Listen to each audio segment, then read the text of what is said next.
na dito sa educational institution ng Kingdom. Pastor, alam mo, kilala man kita. Nung pobre ka pa, at pobre rin ako, hindi ko kung bakit, how God used you to improve the lives of human beings. Hindi ko matansa sa kaligayahan ko na yung access, you open something, you access to people.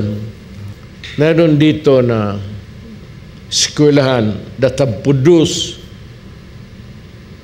excellent lawyers, excellent educators, at iba pa.